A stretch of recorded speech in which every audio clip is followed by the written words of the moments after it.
দর্শক, বগুড়া ৬ আসনের উপনির্বাচনের সবশেষ খবর জানাতে আমাদের সাথে যুক্ত হচ্ছেন সহকর্মী বুলবুল আহমেদ জয়।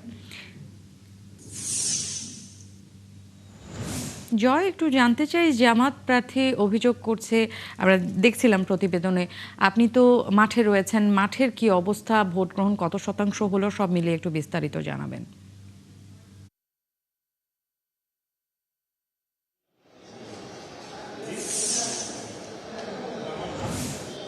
ন্যান্সি, আমি রয়েছি বাঘোপাড়া দানেশউদ্দিন স্কুল অ্যান্ড কলেজের সেই কেন্দ্রে, এবং এই কেন্দ্রে যদি বলি যে সকাল থেকে ভোট গ্রহণ চলছে। সকাল থেকে যেমন বলছিলাম যে ভোটার উপস্থিতি কম ছিল, কিন্তু বেলা বাড়ার সাথে সাথে কিন্তু ভোটার উপস্থিতি বেড়েছে। এবং যদি শতাংশের হিসাবে যদি বলি, ইতিমধ্যেই কিন্তু এখানে প্রায় 37 থেকে 38% ভোট কিন্তু কাস্ট হয়ে গেছে। এখানে মোট ভোটার 3911টি, এবং এর মধ্যে কিন্তু যেটা বলছিলাম যে 35% ভোট কিন্তু কাস্ট হয়ে গেছে। এবং আমি এখন শহরতলি, এটা এই কেন্দ্রটি কিন্তু শহর থেকে একটু বাইরে। আমি কিন্তু এর আগে যেমনটি বলছিলাম যে বিশেষ করে শহরের দিকে যে কেন্দ্রগুলো রয়েছে সেখানে কিন্তু শহরতলির চাইতে এই শহরের প্রাণকেন্দ্রে যেসব কেন্দ্র সেখানে কিন্তু ভোটার উপস্থিতি তুলনামূলক কম ছিল, কিন্তু শহরের বাইরের কেন্দ্রগুলোতে ভোটার উপস্থিতি বেশ ভালোই ছিল।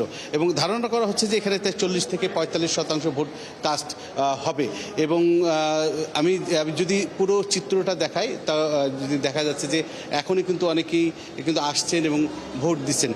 এখানে প্রিজাইডিং অফিসার রয়েছেন শফিকুল ইসলাম, এবং তার সাথে যদি আমি একটু কথা বলে এই চিত্রটা আমি যদি দেখাই বা তার কাছ থেকে শুনি, তাহলে জিনিসটা অনেকটাই পরিষ্কার হয়ে যাবে। শফিকুল ইসলাম, আপনি এখানে প্রিজাইডিং অফিসারের দায়িত্ব পালন করছেন সকাল থেকে। তো সকাল থেকে কেমন ভোটার উপস্থিতি ছিলেন, এবং এখন কেমন সেখানে ভোট হয়েছে এবং কত বাদ রয়েছে? ধন্যবাদ একাত্তর চ্যানেলকে, আপনাদেরকে আমাদের এখানে সরজমিনে তদন্তের জন্য। আসলে সকাল থেকেই আপনারা হয়তো বিগত সময় শুনেছেন, 7টা থেকে এবার 7:30 থেকে 4:30 পর্যন্ত নিরবিচ্ছিন্ন সব যে আমাদের এখানে বগুড়ায় যে 41/6 আসন উপনির্বাচন হচ্ছে। এখানে প্রায় 150টা আসন রয়েছে, কেন্দ্র রয়েছে। এই কেন্দ্রের মধ্যে আমার বর্তমান যে দায়িত্বপ্রাপ্ত কেন্দ্র, তার নাম্বার হলো 131।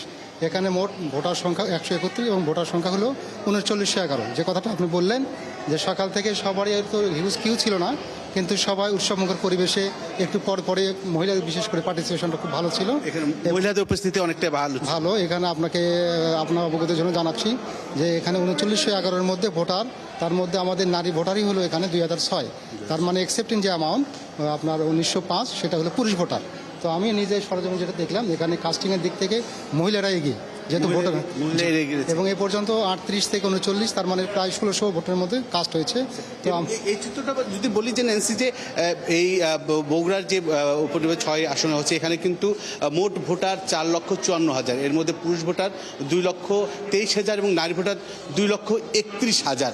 তার মানে কিন্তু এই কেন্দ্রে কিন্তু নারী ভোটার কিন্তু অনেকটাই বেশি, এবং সে কারণে দেখা যাচ্ছে এই কেন্দ্রে কিন্তু নারী ভোটার বেশি, এবং নারীদের উপস্থিতি বেশ পুরুষের তুলনায় অনেকটা বেশি।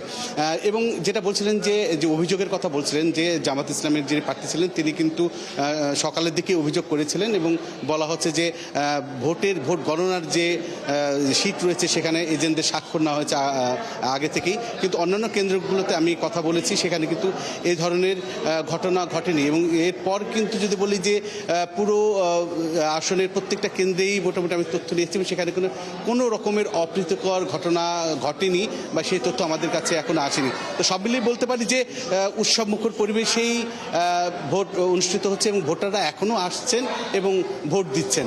ন্যান্সি। জয়, আপনাকে ধন্যবাদ। দর্শক, জয় আমাদেরকে বগুড়া 6 আসনের উপনির্বাচনের সবশেষ খবরাখবর জানাচ্ছিল।